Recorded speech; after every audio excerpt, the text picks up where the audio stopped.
blamed? Well, without a doubt, nationally, rich people are blamed for the problems that the United States of America are suffering from.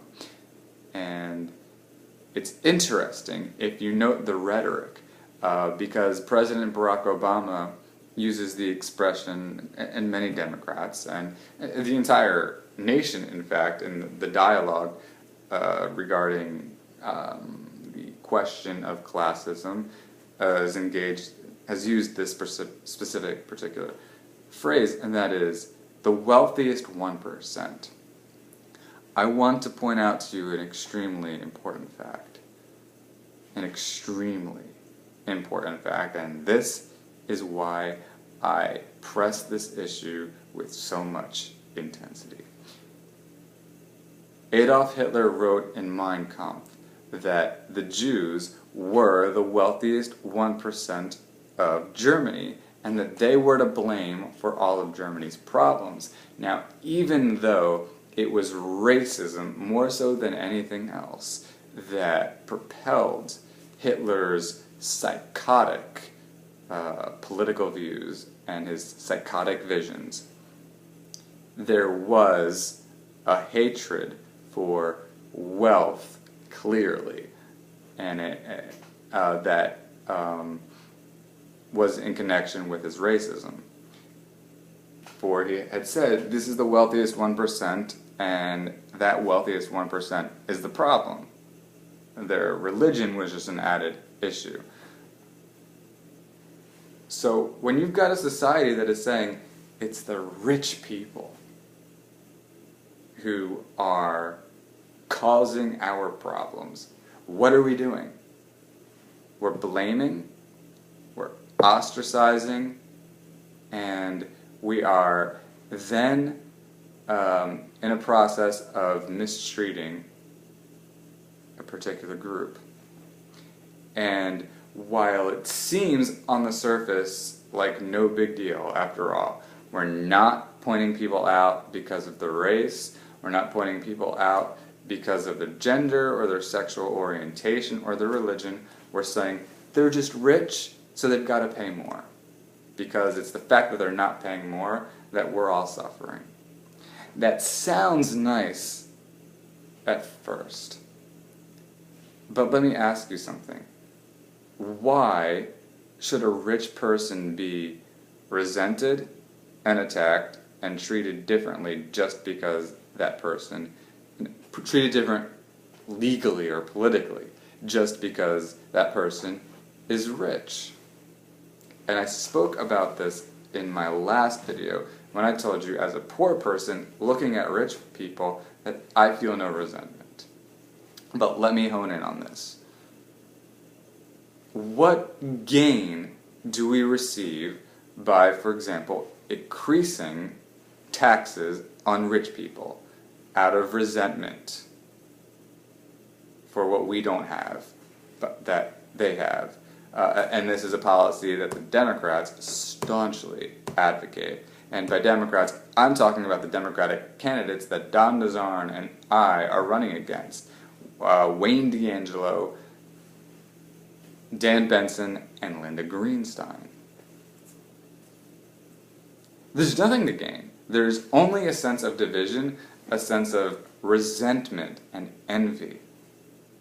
A sense of, you have, but I don't have, and therefore I'm going to punish you for having what I don't have. And look, it's easy for me to sympathize with those who don't have, because I myself do not have a lot of money, which is very frustrating. But the problem isn't solved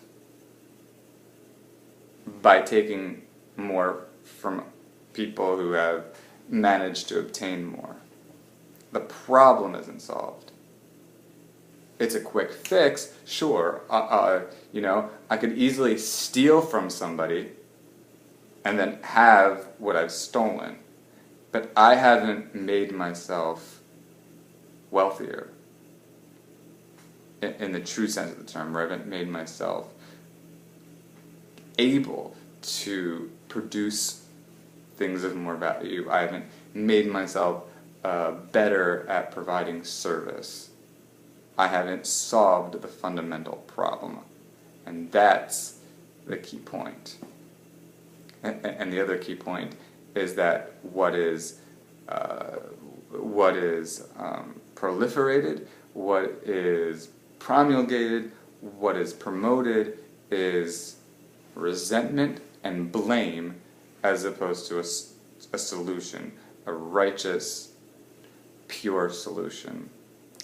And whether it's targeting the rich, or it's targeting a particular race, or gender, or sexual orientation, or industry, or specialty within an industry, it's that same problem of saying it's that group versus any other particular group or group of groups.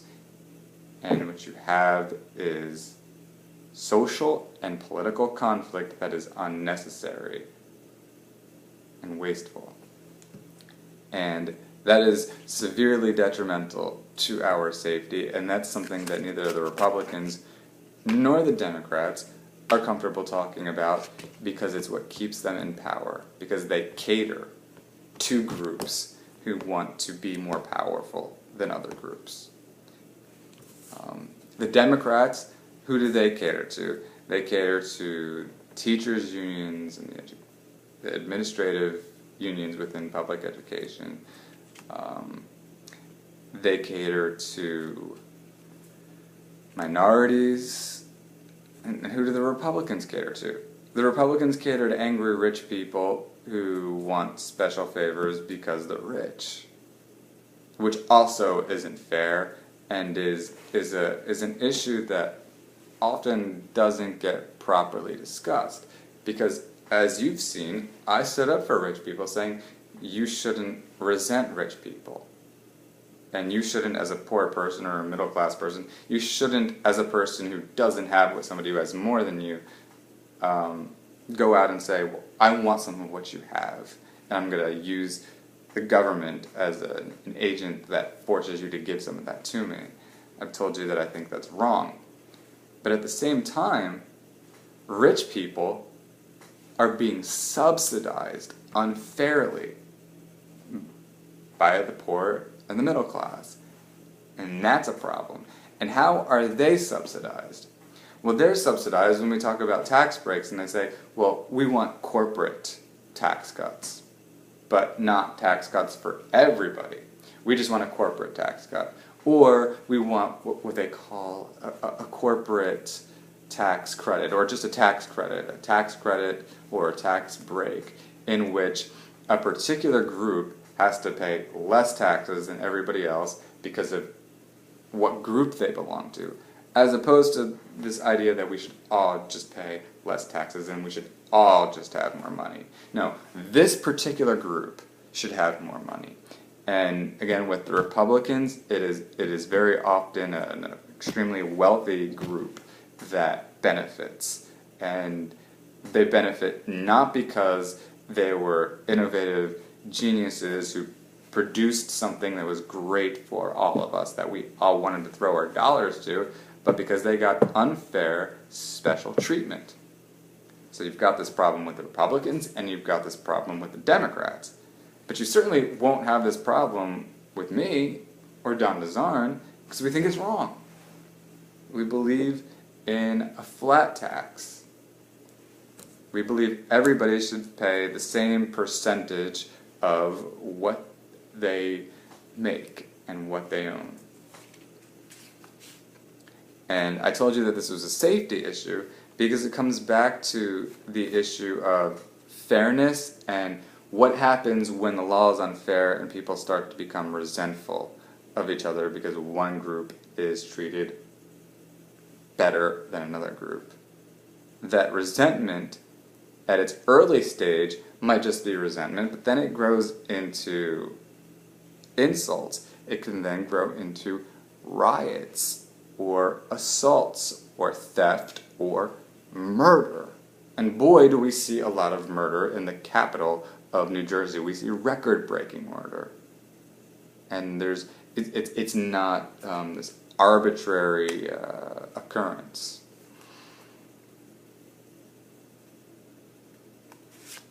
And I'm going to leave it at that for this evening, ladies and gentlemen.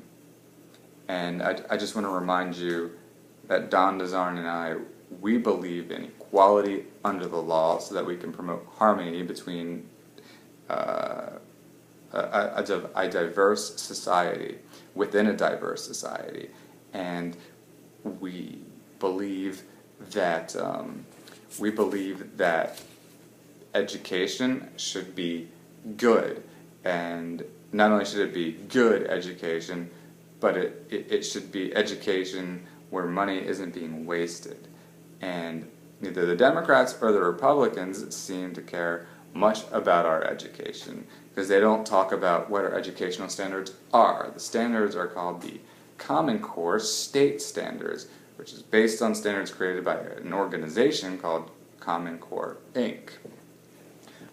They don't seem to have a problem with the fact that this organization has produced standards which call for a lack of critical thinking, a lack of outside-the-box thinking, a lack of parent say in the educational process, a lack of teacher say within the educational process, a lack of school board say within the educational process, and the lack of administrators say in the school board process, all of which makes absolutely no sense, as is demonstrated by the fact that Finland, which is said to have the best education in the world, practices a policy of school autonomy, which is a policy Don DeZarn and I staunchly endorse.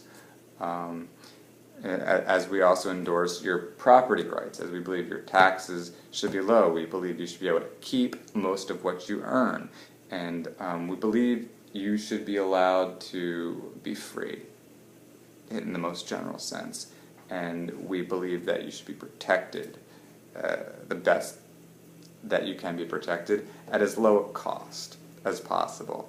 And I urge you to understand, I urge you to see how intensely the Democrats and the Republicans together disagree with Don DeZarn and I. We're independent candidates. We give you a none of the above option. We will put more money in your pockets. We will put more safety in your neighborhoods, and we will give you more confidence in the enjoyment of your individual liberty.